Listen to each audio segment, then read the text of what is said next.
Hello दोस्तों, हिंदी कहानियों के हमारे चैनल देवाशीष हिंदी कहानियाँ में आपका स्वागत है।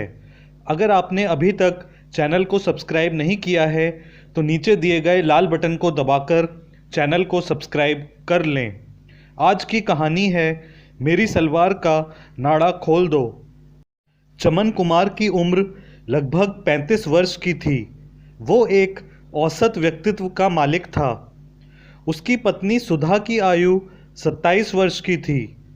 सुधा एक आकर्षक और रूपवान स्त्री थी।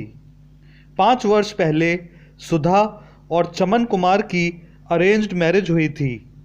2 बच्चों की मां होने के बाद भी सुधा के सौंदर्य में कोई कमी नहीं आई थी। उसकी गोरी और कांतिमय त्वचा से उसकी उम्र का पता ही नहीं चलता था। जो उसको एक नज़र देख लेता था उसकी नज़रें सुधा पर ही ठहर जाती थीं। जब सुधा और चमन कुमार कहीं बाहर घूमने के लिए जाते तो लोग कहते कि बीवी कितनी सुंदर है, परंतु इसको पति इसकी जोड़ी का नहीं मिला है। सब किस्मत का खेल है। लंगूर के साथ हूर वाली कहावत चरितार्थ हो गई है। सुधा अपनी खूबसूरती और उसके प्रभाव के बारे में बखूबी समझती थी। फिर भी वो एक आदर्श पत्नी थी और चमन कुमार के प्रति समर्पित थी। वो अपने पति को परमेश्वर के समान मानती थी और उसकी हर तरह से सेवा करने के लिए तैयार रहती थी। चमन कुमार एक उच्च शिक्षित व्यक्ति था और एक निजी बैंक में मैनेजर के पद पर कार्यरत था, परंतु वो बहुत शक्की स्वभाव का व्यक्ति था। अपने सांवले रंग और साधारण व्यक्तित्व को वो सुधा के सौंदर्य के आगे अत्यंत हीन महसूस करता था और कुंठित भी रहा करता था। जब चमन कुमार कॉलेज में पढ़ा करता था तो ज़्यादातर लड़कियां उसकी तरफ देखती भी नहीं थीं। बड़ी मुश्किल से एक लड़की उसकी गर्लफ्रेंड बन गई थी। ये चमन कुमार पर एक तरह की दैवीय अनुकंपा ही थी, परंतु अपने शक्की स्वभाव के कारण चमन कुमार हर वक्त उसको टोकता रहता था। अगर वो किसी अन्य लड़के से बात भी कर ले तो चमन कुमार उसके चरित्र पर उंगली उठा देता। वो लड़की किसी दिन बन संवर के कॉलेज आ जाती और अन्य लोग उसको तारीफ भरी नज़रों से देखते, तब भी चमन कुमार के तन बदन में आग लग जाती थी। वो उस पर आरोप लगाता कि वो गलत नियत से तितली बनकर घूम रही है और उसने लाज शर्म बेच खाई है। इसका नतीजा ये हुआ कि वो लड़की जो चमन कुमार को शरीफ और पढ़ाकू लड़का समझ के उसकी दोस्त बनी थी, उसने पहली फुर्सत में चमन कुमार से मित्रता समाप्त कर दी। अब शादी के बाद भी चमन कुमार की शक करने की आदत बदली नहीं थी, अपितु अब वो और आक्रामक हो गया था। वो सुधा को भी शक की नज़र से देखता था। सुधा किसी पड़ोसी से बात कर लेती तो वो सुधा को चरित्रहीन कहने लगता। दफ्तर से लौटने के बाद वो सुधा के मोबाइल फ़ोन की कॉल डिटेल की जांच करता कि आज सुधा ने किस किस से बात की है। सुधा उसकी इन हरकतों से चिढ़कर रह जाती थी, परंतु कुछ कर नहीं पाती थी।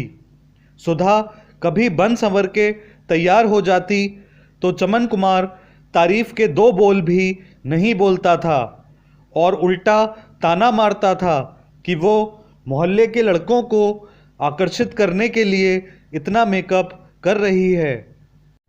सुधा कोई फैशन का कपड़ा पहन ले तब भी चमन कुमार परेशान हो जाता था।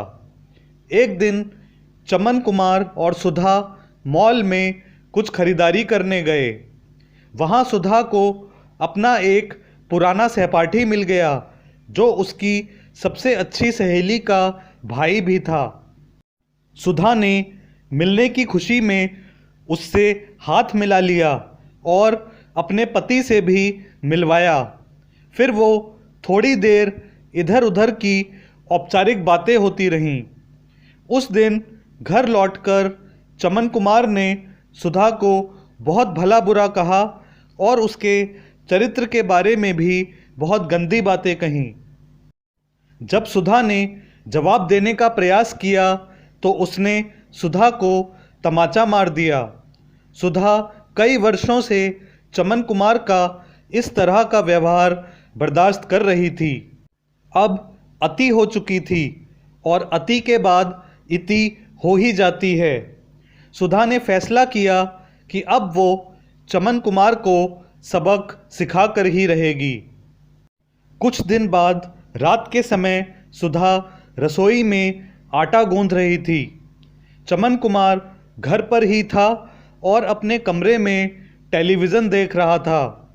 तभी सुधा आटे में सने हाथों के साथ चमन कुमार के पास पहुंची और बोली कि मेरे हाथ आटे में सने हैं और मुझे बाथरूम जाना है। आप मेरी सलवार का नाड़ा खोल दो। चमन कुमार ने सुधा की सलवार का नाड़ा खोल दिया। फिर सुधा वहाँ से चली गई। ये बात आई गई हो गई। कुछ दिन बाद चमन कुमार ने अपनी आदत के मुताबिक एक बार फिर सुधा के चरित्र पर कीचड़ उछाला। इस बार सुधा जवाब देने के लिए तैयार थी।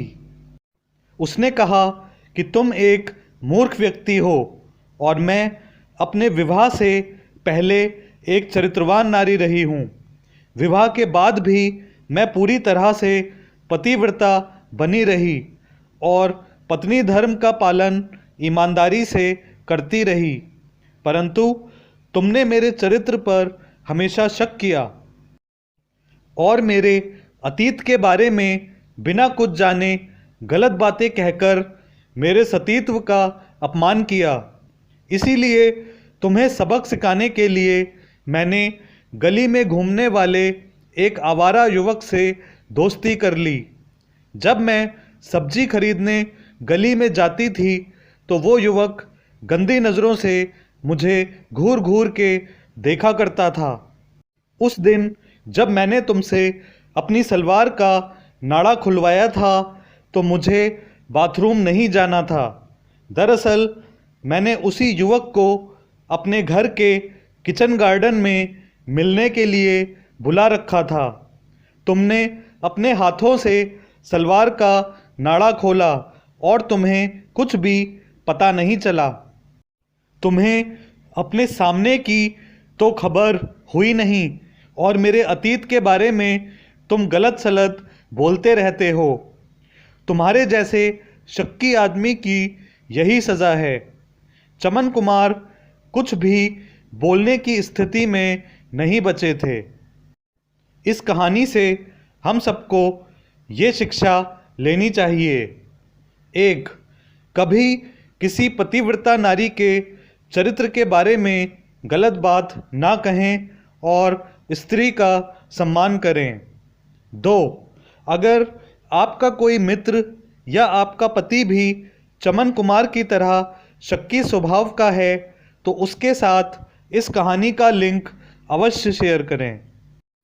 अगर आपको ये कहानी पसंद आई हो तो नीचे दिए गए लाल बटन को दबाकर चैनल को सब्सक्राइब कर लें ताकि हमारी आने वाली कहानियों की सूचना आप तक पहुंच सके। स्क्रीन पर दिख रही प्लेलिस्ट में कुछ और कहानियां आपके सुनने के लिए उपलब्ध हैं।